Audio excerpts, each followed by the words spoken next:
south suburbs as well. I'm a general radiologist. I do a fair amount of musculoskeletal and a fair amount of breast, but pretty much do everything. Thanks for having me. Thank you for joining us. I guess I'll begin right off with that with a question that I had in mind when I was thinking about this panel. It is titled Work-Life Integration, and I don't know what exactly work-life integration means. How is it different from work-life balance? If it is what I think it means that basically we're going to commingle our personal life and work life, and we're going to make it work somehow. Is this what it means? Is it a successful strategy, or can we exist in a bimodal state, maybe where we're on and off from work? And is that something that can be done? I was thinking actually when I saw integration, I also thought about good fences make good neighbors. Is it possible to separate the two lives, and or is that something that belongs to a bygone era? And now with access through technology, are we obligated to respond to work at all times, even if we're on vacation, through email and everything else? Phones. So I'll anyone can pick it up. All of you. I would like to hear from all of you. I'm sure everyone does. So. Sure, I can start. So I think that's a great question and a great sort of comment. I always, in the past years that I've participated in this expo specifically, or in other, speaking podiums, et cetera, it's interesting because I'll show slides in a presentation that I'll give, and then at the end I'll put my 4 children like in some, unusual setting, jumping up on the beach or something. And so after presenting some academic material or, the expertise of what I practice, there they are at the end of it. And the reason why I do that is because I really don't think I've ever struck a balance with, career and being, and family life or home life. I don't think balance exists because to me, it was sort of this disconnect or separation. You either had to be one or the other. And I always felt like both permeated into one another. And if we don't accept that and honor that, it's difficult to, to say at 7 a.m., I'm walking out that door and I'm just going to be a physician for the next, 8-9 hours of the day. Life does happen both ways, as in leadership roles, administration, research, et cetera. Those happen oftentimes off of your clinical hours. Children may need to ask you a question, or somebody needs to get a hold of you during a work day. You're going to answer that. So I think integration is actually more of what we live. It's sort of the melding of both of those, because they're always a part of you and you really can't separate one from the other. I think that, given medicine, probably radiology has one of the best shots at having compartmentalization of work and of home stuff. Many radiologists don't take on extra roles. They kind of crank and bank, so to speak. They sit in a room and they get work done, and then when they leave, they leave. I think the panelists here is probably not exactly a representative slice of radiology. Just being here alone shows that we're sort of glutton for punishment. We have a hard time saying no. We're sort of known as people who are going to kind of rise to the occasion. And that's certainly been something that I've struggled with. I mean, my wife says all the time, you can't say no. And, I'm a residency program director, and I take that very seriously. And my wife jokes, if I ever want you to do something, I'm just going to have your residents ask you to do it, and then you'll do it right away. But I think, when you take leadership and you take administrative roles, you tend to kind of bleed those things together, your work and your life. And, my home stuff bleeds into my work time almost as much as my work time bleeds into my home time. And I work on compartmentalizing those, especially with little kids. It's so easy to just be absent when they're not even really talking, and you just kind of want to do your own thing. But it's really important to engage. And so I definitely struggle with that. But I think radiology is one of those fields where you can do it. If you need compartmentalization, you can. Yes, I couldn't agree more. I think that that's one thing that's important for the medical students to hear, is that we choose to have the work-life integration we have. So exactly like Greg said, right? People radiology still affords you the opportunity to be as present or as on and off as you want. So there are definitely groups and there's definitely jobs out there, and there are plenty of them where you can do more shift work, kind of like an ER physician, but there aren't that many subspecialties which allow you that balance, right? We rarely, if ever, and a lot of practices are even moving away from that, have to work overnight. So my friends who are moms and wives and sisters and not fathers, unfortunately, who are anesthesiologists, right? They don't have that ability to always have their nights at home. So we do. And I think I don't really struggle with it. I think one of the best things about, and we have a question from Munib, I'll answer it in 1 second. I don't actually think it's a struggle. I think that embracing the ability that if you're picking this choice, right, we're in medicine, which when I was training with the very, very elderly physicians who have since long retired, and I was told that we have it so much easier and they lived and breathed medicine, and we have now this work-life balance discussion that they never had the luxury to have. I do still believe a little bit that medicine is not a job, it's a lifestyle. It's a career that we do take home with us, but it's not something that affects, I mean, I do have a daughter, and she knows if I'm ever working at home and she happens to be home, when I'm scrolling through cases, she comes in and says, is this an emergency? And then if I say yes, she knows to sit there and wait. But I think the career we have is just an incredible balance. It gives you the choice of how involved you want to be and how much you want this to be a job versus a lifestyle. But you do have opportunities that you won't necessarily have in some other wonderful subspecialties that we didn't choose. And then what was that, Albert? Do you see the question that somebody had asked? Yes, I do see the question. So Munib Ansari is asking, he's an M2 at the University of Illinois School of Medicine. How does an applicant assess how parent-friendly a residency program is?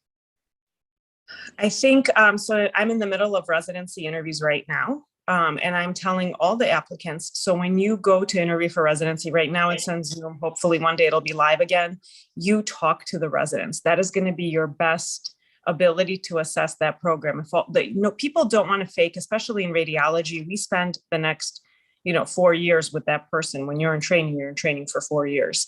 We sit with you, next to you for those 4 years. It's not like we run past you in the hall and do our own thing. We're actually always together and in very close proximity. So people don't tend to fake. They will be honest about their program and that relationship with the other residents and with their attendings. So I would just say trust that, because nobody wants to lie. People are very honest because they want like-minded people who fit into that culture. So I think the best thing you can do is just listen to the students who are ahead of you in training, who will tell you, and listen to the residents when you're actually rotating through those rotations. How happy are they?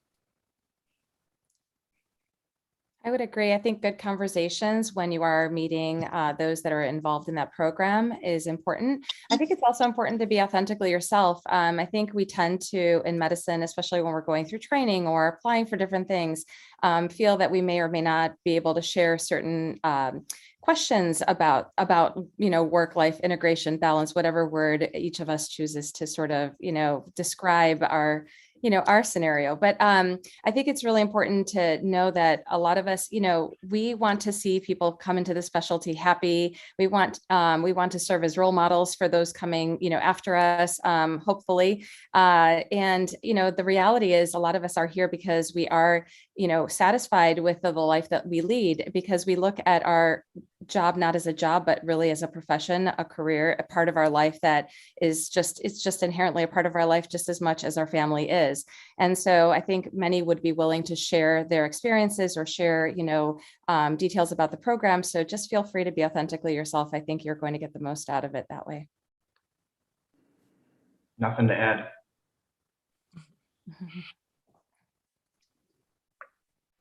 I don't see any other questions at the moment, so I guess I'll have a follow-up to the first question I asked. I understand as residents, obviously, when we come home, we're going to be studying. It's the time to learn our craft. But, like you answered it partially, how do things change when you become an attending? Would you say that things are more balanced?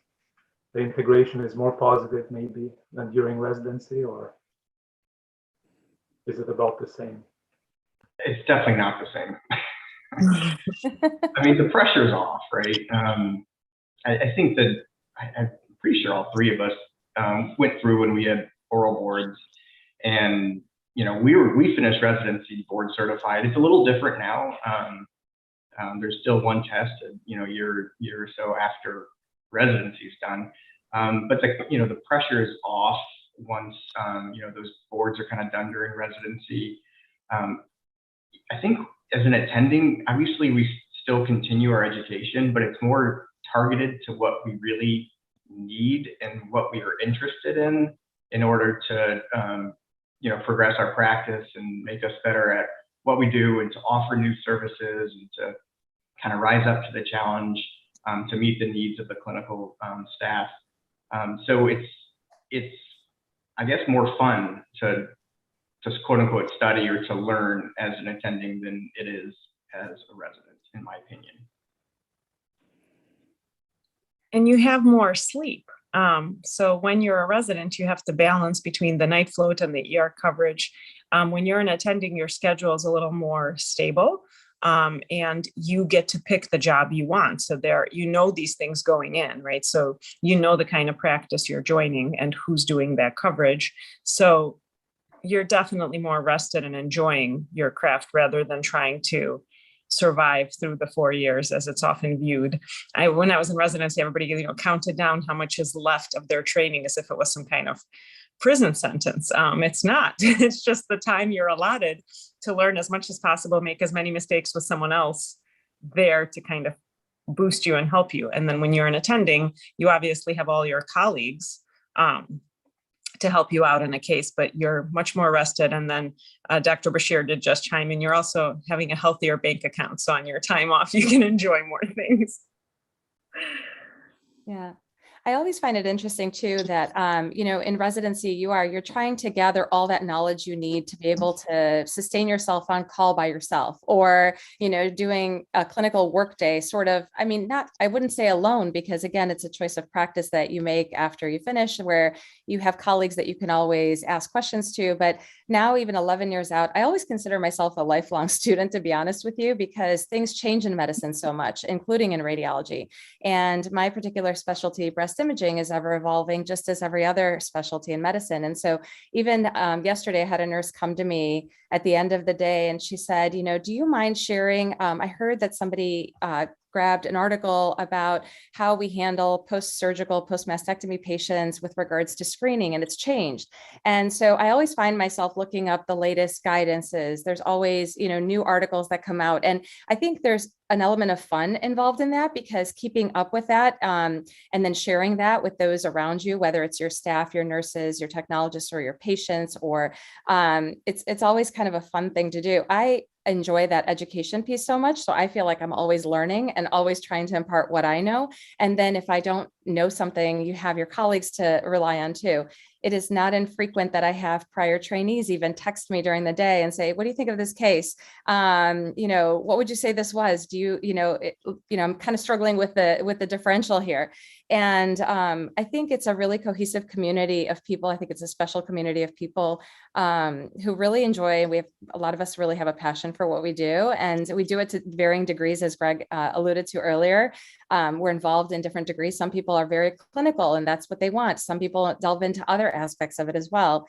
And it's really a choice you make. And the reward is ultimately your personal fulfillment at the end of the day. So.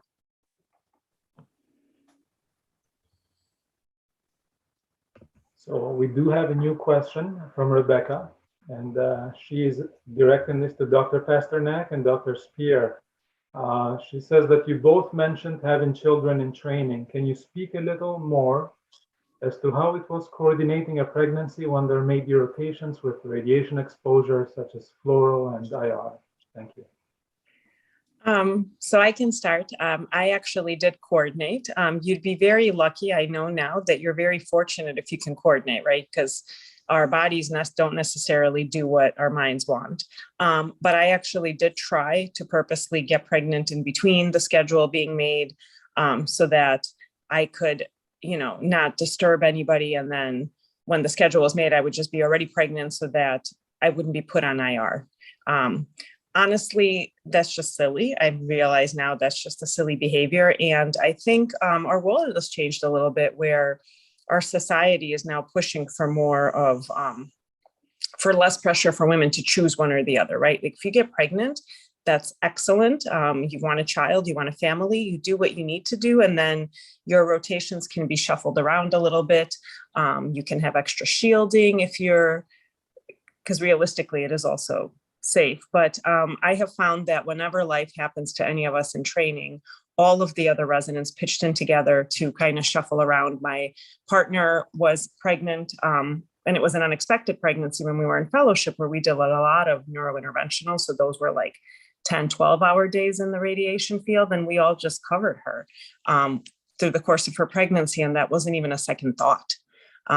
So I think if you want to live your life, you live your life. You don't have to apologize for it anymore, but you don't have to be, like disrespectful to your peers. But everybody, I have never found people to be unsupportive in the training I was in. And then I would add, so I had my first baby 16 years ago. So she turned 16 this year. I can't believe I have a high schooler who's a junior, and looking at possibly even a pre-med career, no less. Oh my goodness, it's scary.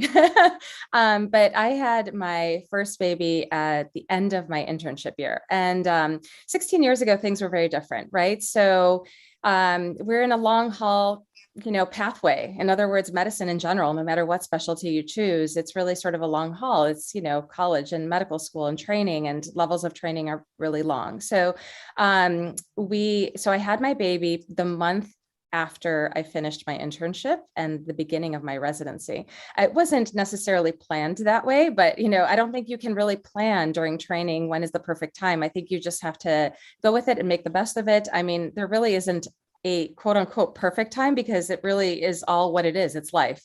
So I remember having the baby at that time, and the internship program never even knew I was pregnant, because, to share the truth, 16 years ago, I was a little nervous about what the expectations were going to be of me.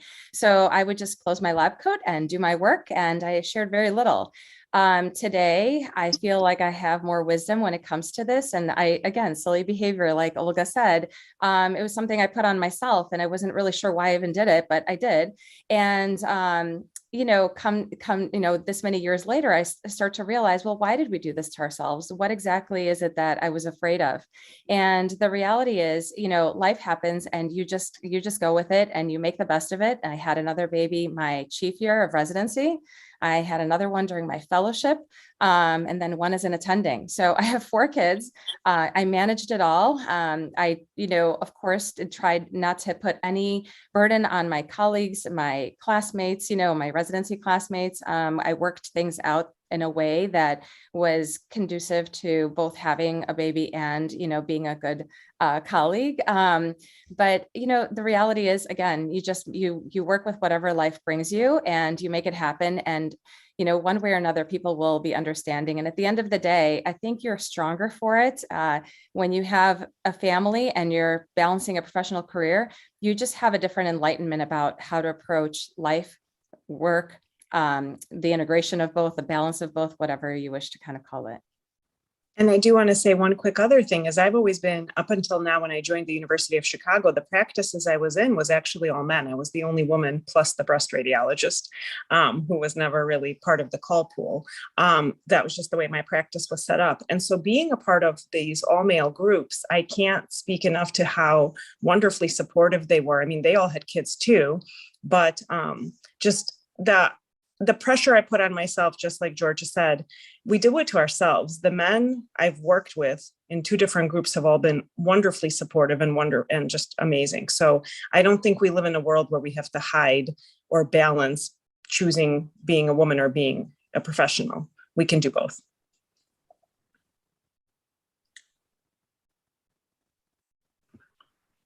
Thank you. There's another question here from Derek Barr. And he's asking if there is a benefit of being part of a private practice versus a hospital employed radiology team in terms of work-life balance. I guess that would be a good question for you, Dr. Pasternak, and for Dr. No, I think for Greg. I think Greg could honestly do a much better job with that. I don't know. You've you've been on both sides of that, Olga. I think the short answer is no. I think you can certainly have variations in work-life balance in hospital employed positions, academia, or private practice.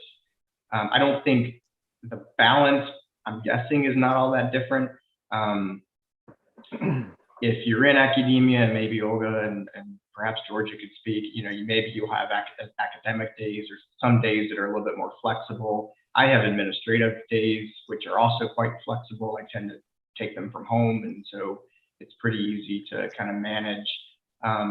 But I think ultimately you kind of join a practice, whether it's a hospital group or private practice or academia, and you kind of know what you're getting into, and you work your hours, and there's going to be varying levels of balance no matter where you are.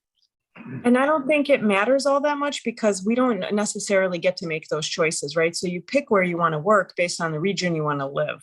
And so you work with what's available in that region. The way hospitals merge and the way groups join hospitals, we don't really always control whether we're a hospital employee or a group employee and the group is contracted to the hospital. So I wouldn't worry too much about that because that's the inner workings of medical institutions within a certain city. We don't control that. So you just, you join based on the people you're going to work with and the region you want to live in. And I wouldn't worry about the rest. Yeah, and I would just add, again, it's a choice. So when you're applying for these different positions, you will know what the parameters are that are involved in each. I'm in a hybrid practice where it is academic, but it's also runs very much like a private practice as well. So we do take call, and we do evenings, or we do weekend work as well.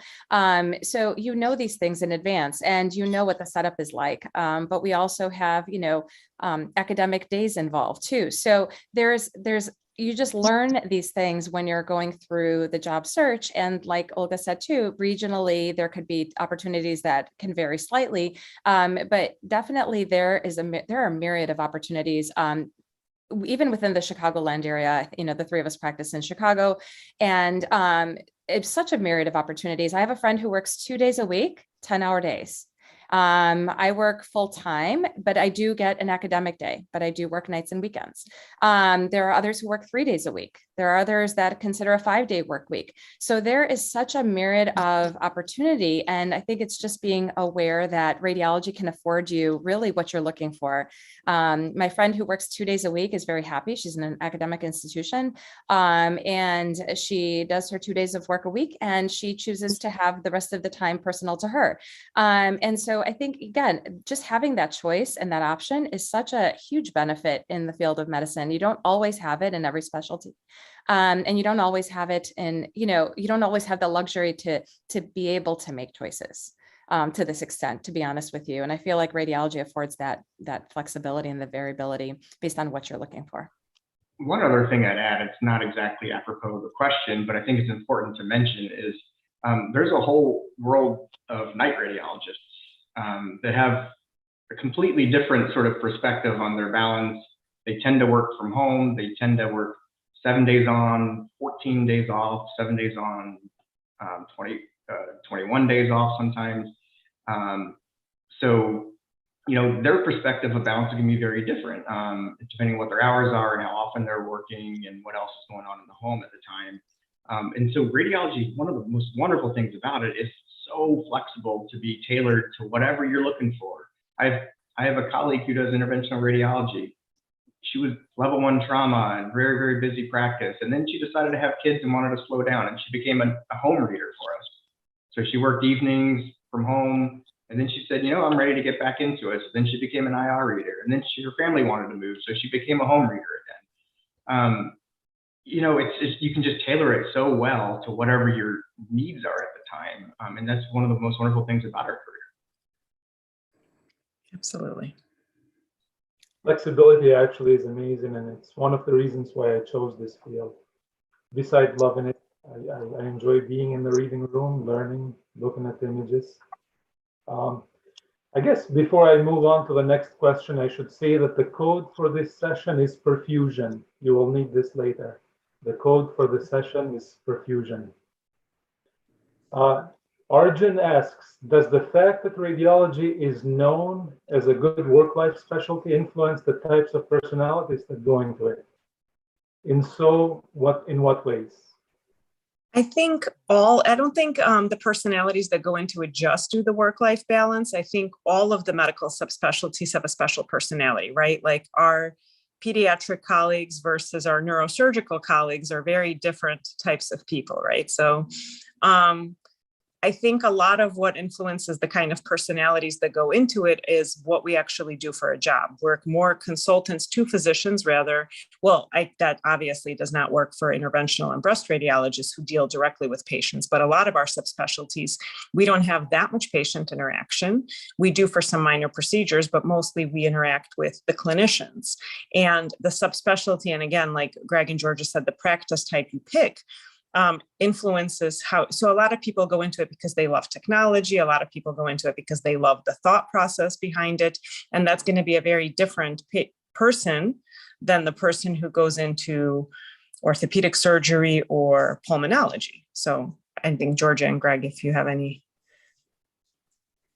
Yeah, it's interesting. I mean, when I was going through medical school, I kind of entertained a number of possibilities as far as specialties go. And I remember my second year of medical school, I came across a radiologist who came into our clinical skills program to show x-rays and talk about CT and MRI and ultrasound and how that is used for patient care. And it completely piqued my interest and intrigued me. And not only that, but his personality and his love for what he did was really obvious to me. I mean, I saw his passion. So the funny thing is, I came in thinking I was going to pick maybe some surgical type of specialty or, entertained working with children at one point. And, here I am, so intrigued by the radiologist who was loving what he did. He had an avid home life. He loved the theater. He built a theater in his home, and he used to host these theater parties where people would come and watch different new movies that would come in. And I just remember this as a medical student. And but then he also just had a passion for what he did. And I think a lot of radiology is really detective work. It's really understanding the pathology and the pathophysiology of so much of how the body operates. And then, just that interest, that academic interest about learning so much when you're going through your diagnostic radiology residency from head to toe. You really have to know all the intricacies of the human body anatomy and physiology. And I think it draws that type of person who's really intrigued by it, but it doesn't hurt to have role models who really love what they do and finding them in your career path, because that, I would say, he was the pivotal point where I decided to go into the radiology department and delve deeper and eventually pursue it. According to the 500 and so personal statements that I read each year, work-life integration doesn't play a role in people's choice. Everyone talks about how they love puzzles and they love the marriage of technology and medicine, and I mean, I don't necessarily think people are 100% honest on those things, but I do think that it probably plays less of a role than I would have imagined it would. I do think, for instance, look at the number of females we have in our field. We're probably around 25% to 1/3 nationwide female. Let's say 30%, just for a round number. That surprises me. I think it's a very female-friendly field for reasons we've already discussed. So because there's so many women, mind you, over half of med students are women, who choose not to do radiology, it really shows that people's interests other than, I think, balance in their life probably plays a bigger role in the field that they want to go into. Thank you. We have a question by Joy, and he's asking, let me see here. Actually, a question by Jackson, I'm sorry. Is there a difference in how an applicant who is couples matching is perceived by the program? Well, as a PD, I'll say probably not. The only thing that might matter is if the other applicant on the other end of that couples match also is applying to your institution, then maybe two PDs might talk and try to, if one's a better applicant, maybe the PD for that applicant might try to convince the other PD to, float them up. But otherwise, I don't think there's a huge role in affecting our ranking. Right. It doesn't negatively affect you. I know at UFC, we definitely, we get incredible applicants, but we also really factor in if a person would be interested in actually living in Chicago and staying in Chicago. So if you are a strong applicant and you have that need, it only factors in favorably. So it won't hurt you, but it might help you because we'll know how serious you are about being in the city and that we are one of the programs that is your opportunity to keep your family together. So it can help.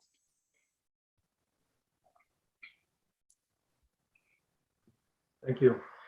So a question by Joy is, how do work schedules differ between private and academic diagnostic radiology? I think we answered it partially before, but maybe we can delve into more detail now. I mean, maybe I'll speak to it because I just had that shift. I found, and again, it matters what kind of private practice group you are joining, because I know that Georgia's group is a very cool model that I didn't even know about it before, but it's a very integrated model where they get to be part of the academics and then part of private practice. But I was in a true private practice before, and now I'm in true academic setting. Again, did not know there was this hybrid available a little bit down the lake. But so I found that private practice is a little more, you have your schedule, you know what days you're on call, you know what nights you're covering if there's a backup needed. And I had more time off, but during the day, I still did radiology. I just did a little more general rather than now I do all neuroradiology. But again, that was the practice I had. In Georgia's practice, people can do still their own subspecialty that they were fellowship trained in. Whereas in academics, you have help, right? We have the residents, we have fellows. So I still do a lot of clinical work, but about a third to half my day is teaching, and then there's more conferences. There were still interdisciplinary conferences in private practice as well. So I guess it's just a little different because you're not really teaching. I mean, of course, you are talking to clinicians in private practice, and there may be a specific case that you are offering a short teaching session on, but you're not trying to motivate, explain, and put forth a radiologist who's very savvy by the time they graduate. When you're in private practice, you're not as worried about everybody else. You're worried more about the case. And then in academics, you have to balance doing the cases, but also inspiring young minds and actually getting them to care and understand. So I think that's probably the biggest difference in my day, but that's also the fun part of my day. I think one of the differences is in private practice, especially the couple that Olga was in before her current role, you're really focused on getting the work done, meeting the clinician's needs, meeting the client or the hospital or imaging center's needs. And that's pretty much it.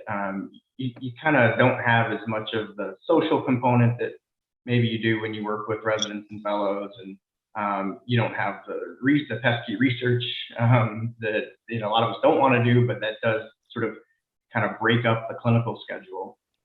So it's just a little bit more hyper focused on productivity in private practice versus academia. Now, I mean, even though I'm in private practice, I also have a hybrid model, and Olga is totally lying when she said she didn't know that was a thing, because I tried to recruit her to my hospital.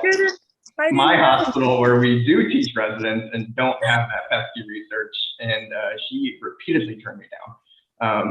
But we're not exactly a slice of radiology in this country, because none of us really currently have one of those sort of traditional private practice kind of sit in a room and get your work done jobs. But I'm quite familiar with them because other factions of my practice do that as well. Yeah, I have a little bit of a taste of both worlds in our practice. There are definitely partners of mine who are more of the private practice, sort of mode, which is, again, focused on productivity, being the consultant to the referring physicians. They're always coming into the room and meeting with my colleagues and myself too. But again, some of us just choose to take a different path and maybe explore the research route. If you like that, if you like it, and or whether it's it's leadership or administration or other things that, again, are fulfilling to you. These are a lot of times these are choices.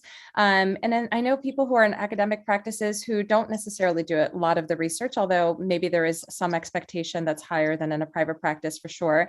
So it's just, again, just kind of knowing what's out there, but radiology in general lends itself to, again, I'm going to say it again because it's true, just a myriad of options. And as long as you are interested in what it is that we do, the type of work we do, the fact that we are relied upon by so many in the medical field to diagnose and eventually treat patients. And that becomes something that you're fascinated by, along with ever-changing technology and evolving, even artificial intelligence in our field. It's a fascinating and very rewarding and very fulfilling career. I do have a follow-up question to this one. What is the difference between like working for one of the hospitals that are in the area, or being in a partnership track type of position? Is that available in Chicago or in the Chicagoland area, or is it pretty much, like you have the option, like to work for these hospitals as an employee? So let me make sure I get the question right. You're asking what, what are the, yes, could you repeat that? Private practice, are there opportunities in the Chicagoland area to be in a partner track position, where you would become a partner in a practice in like 2 or 3 years? I'm not sure exactly what the time frames are, but I know that exists as an opportunity as well. Yeah, I think that's the most common job out there is a traditional private practice where there's a partnership. Academia is a very small slice of the pie as far as the number of jobs and the number of radiologists. They're the ones that tend to put on these shows that we're on now, and so you tend to see a lot of them because they're very hyper involved in engaging students and advancing our field, which is wonderful. But in reality, most jobs out there are in traditional private practice jobs. There is also I don't know what the numbers are, but I'm guessing there's a significant number that are hospital employed, like not academia, but just employed by a hospital. We're not talking about teaching anything. But I think the biggest subset of radiologists we have are in private practice. So that, yeah, for sure in Chicago, for sure in every other market, there's going to be those jobs. When we were all leaving training, I think a typical partnership track was about 3 years. Now it's, 1 year is pretty common because the hiring environment for radiology has, in the last 10 years, has swung strongly in favor of the applicant. We have about 1,300 open positions, or maybe even more, in the ACR job board nationwide now. This country only produces about 1,200 radiologists a year. So even if no other job opened up in the next year, we wouldn't be able to fill them all with 1 year of people coming out of training. So we're going to have a deficit of radiologists in this country for a number of years, I would project. And that has driven up salaries, pre-partner salaries, has driven down partnership track lengths of time. It's also increased signing bonuses. I have our 3 residents who have already signed contracts who are getting $700 or $800 a month stipends for the next 3 years until they can finally start the job that they signed. I have our 4s who are getting $20,000, $25,000 signing bonuses on the spot. And they're still, almost 2 years from being able to start their job. So that has definitely become a reality. I wish that was the case 10 years ago, but that's where we are now. I guess we have even more reasons to pick this field these days. Yeah. Yeah, about 25,000 reasons. The next question is from Edleda, and she asks if ed locums positions are available in radiology. Yes. Every position is available in radiology. Literally every position is available. I have a good friend of mine who's a former former resident of mine. He could easily sign a contract. He's probably been given 1,100 contracts in the last 8 years since he's been out. And he chooses to do locums work. He likes the flexibility. He doesn't have kids. He travels a bunch. He wants to be able to just say, no, I'm not working for the month of February. I'm just going to be gone. And that works for him. But it's also he's able to do it because we have such a need. And so many practices are using temporary or locums or independent contractors, however you want to describe them. And yeah, so you could easily do that. The next question is from Deval, and he's asking, how easy or how challenging is it to change between different work schedules as life happens? For example, like 3 days per week versus Monday through Friday versus teleradiology versus night hawk. Example, if you want to slow down when you need to and ramp back up when you can. I guess this question would be, is there flexibility within the same group to change your schedule all the time? You have to change jobs maybe in order to. Well, you can certainly change jobs. The bigger your group, the more flexibility it's going to have. And if every job's different, I mean, sounds like we've all been a part of like really wonderful groups that are flexible and understanding. Obviously, not every group's going to be like that. But if you're in a group of 5 people, then they can't just necessarily let you just cut down because somebody has to be around to work, and especially if they can't backfill you. But the bigger your group, the more likely that's going to be possible. Awesome. And also the more well-rounded you are and versatile. You know, if you're an IR, a lot of IR people don't read diagnostic, and so they're not going to have the option to like shift their focus. But or a lot of breast people don't want to read general, but it sounds like Georgia does. I mean, the more you can do, the more flexibility you're going to have, and the more nimble you are, the more opportunities you're going to have. I think often once you go through your residency and you start to look at jobs out there, you sort of make some decisions. If you join a practice where you have to cover more than one modality, even though you have a fellowship training, and you make that choice to do so, then you maintain those skill sets. And then later on, say like 5 to 10 years down the line, if you wanted to switch a job that, that would capitalize on your skill sets that you've been using, that would be a pretty easy transition. Some people really choose to participate within their subspecialty when they're whatever their fellowship trained in, and they hone in on that subspecialty. So then you would, if you did that and you weren't comfortable reading other parts of diagnostic radiology, you would look for practices that are looking for that match. So again, I think there's just all of that flexibility, but just keeping in mind that, I'm a breast imaging fellowship trained radiologist.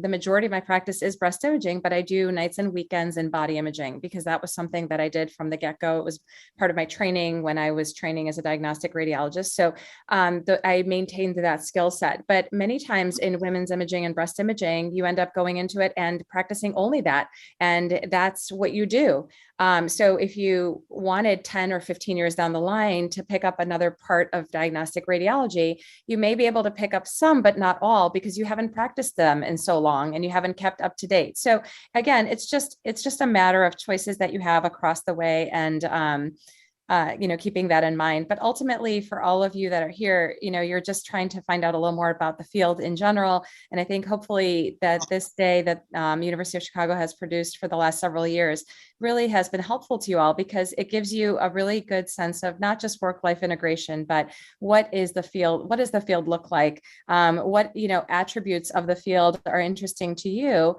And then you can hone in for the rest of your career as medical students on those things that interest you most and delve in deeper. Thank you. The next question is from Marcella, and she is asking, why did you decide to switch from private practice to academics? I guess this question would be best directed to Dr. Pasternak. I was in private practice for 6-7 years, and the opportunity presented itself, right? So it had nothing to do, I missed the group terribly. The people were absolutely sensational in my old groups. but it was just an opportunity, COVID, stability, school benefits. It had nothing to do with the groups or the work I was doing. It was more the opportunities, honestly, for my children, because University of Chicago has excellent benefits for that. So it was an opportunity for me to invest in my child's education as well as my own happiness. So that was ultimately the decision. But and it was also an opportunity for me to do just neuro for a while, because that was always my favorite thing. But I did, like Georgia said, I was, in addition to doing general radiology, I did a lot of breast radiology. And it was all wonderful. But then I realized that pull, that need to really focus on my training, on what I always cared about the most. Since the day I walked into med school, I was obsessed with like neuro, total dork alert.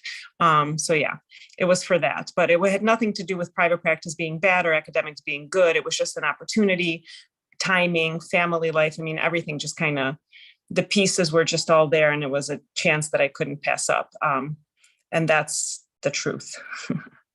Neuro is the best, according to Dr. Bashir. I agree. Sorry, Georgia. Well, I would beg to differ, but it's okay. It's okay. Diversity is good. Diversity is good.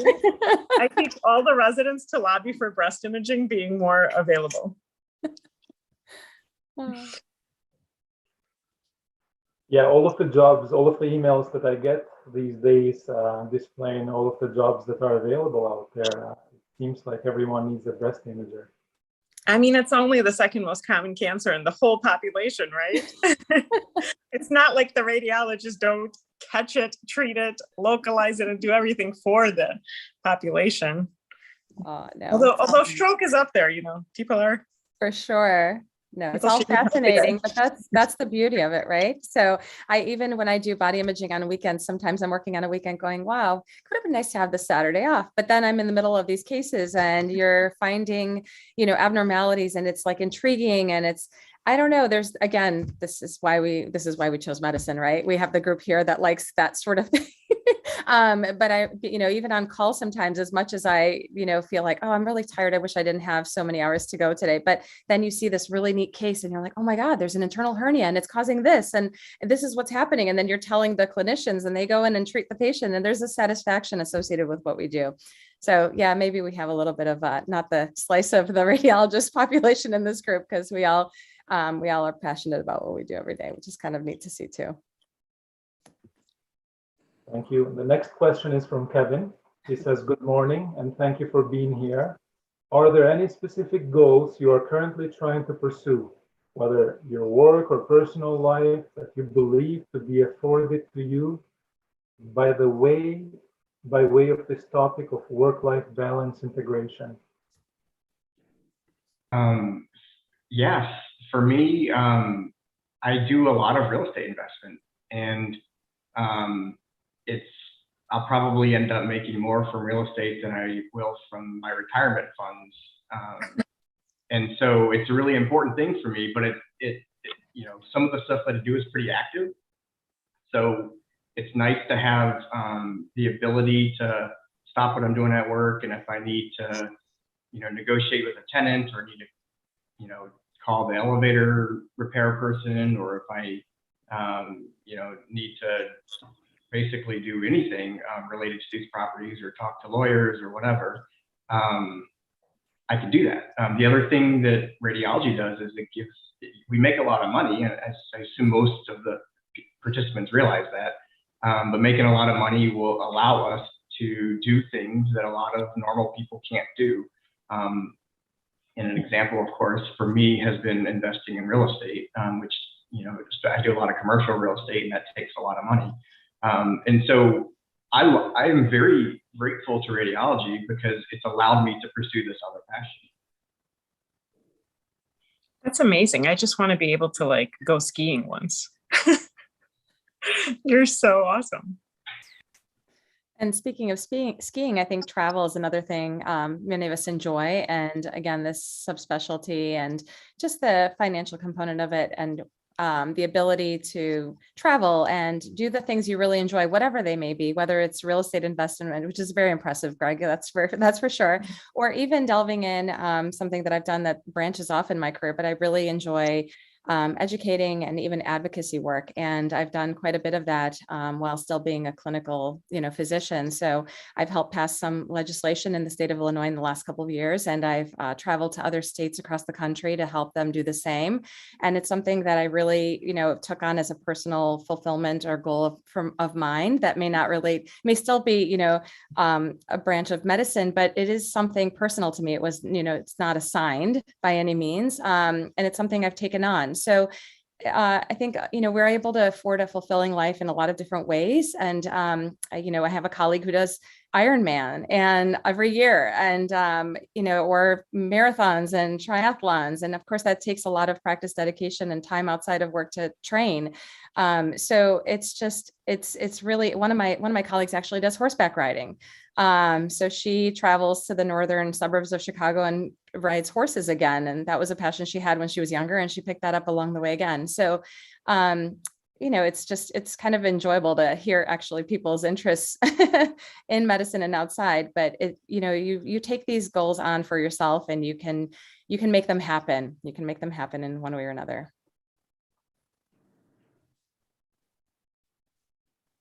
Thank you. There's another question by Adelaida. She is asking if you can give any insight on working as a radiologist at the VA, if you know anyone who's there, and what they think of the job. I actually know half of the fellowship, the residency class that was below me in training 1 year below, half of them went into the VA. They all did extraordinarily competitive fellowships, but they wanted to live in Chicago. They liked the really work-life integration of the VA system.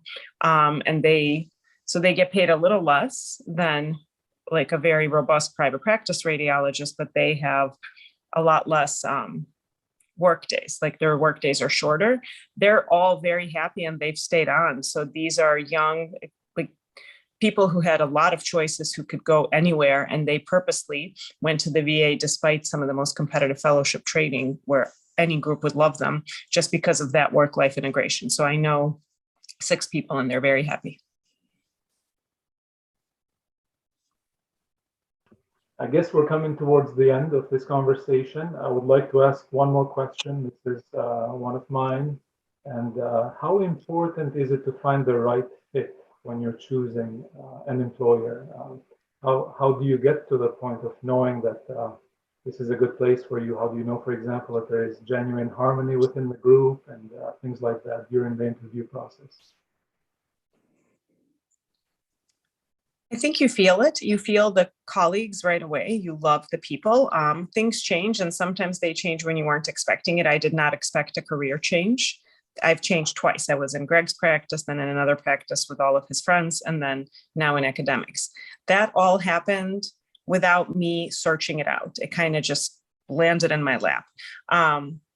So I guess that's all I have to say, except one thing for all of the medical students. There has never been a single day since I graduated med school in 2008 when I regretted the field choice. Like being a radiologist, I've always been extremely appreciative of the fact that I chose this. And that's just, I've never once said, oh, I wish I would have done something else. My surgical colleagues cannot say the same.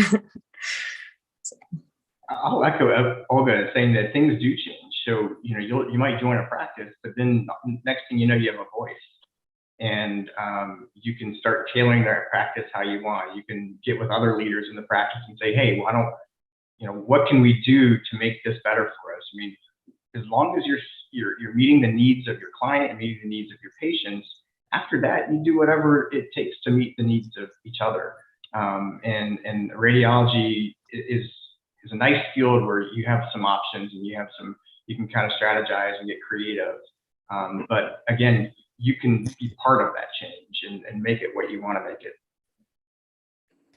And I would just add that, there's really no pressure to find the job that you're going to be with on the first try. To the extent that we have to all be realistic that, again, when you join a practice, something that you might learn 4, 5, 6 years down the line that's not for you may not be for you. And so you have to make those choices. So I think putting that pressure to find the perfect fit from day one adds a little bit of stress. I think we all try to find the right fit. I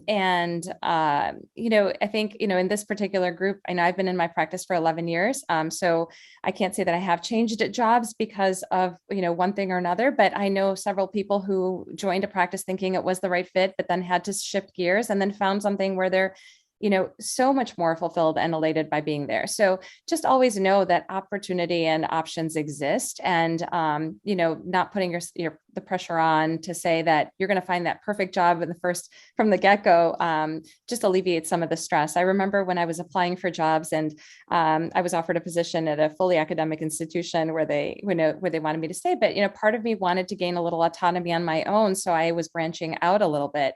The reverse may be the case for someone next to you. So it's just really kind of being authentic about what it is you're looking for, trying to get to know the practices, asking to speak with people in the group, asking probing questions is always really nice because you get people's answers. And the more you talk to people in the practice, I think the more you'll know if this is the right start for you. Well, thank you very much. I think this has been very enlightening to me, and it was an amazing way to spend an hour. I'm very appreciative of the fact that you took time off of your busy schedules to come here, talk to us, spend some time talking about the different issues and things in our minds. And I hope to meet you in person sometime in the future. Thank you. Thank you all. Thank you. And good luck. Thank you.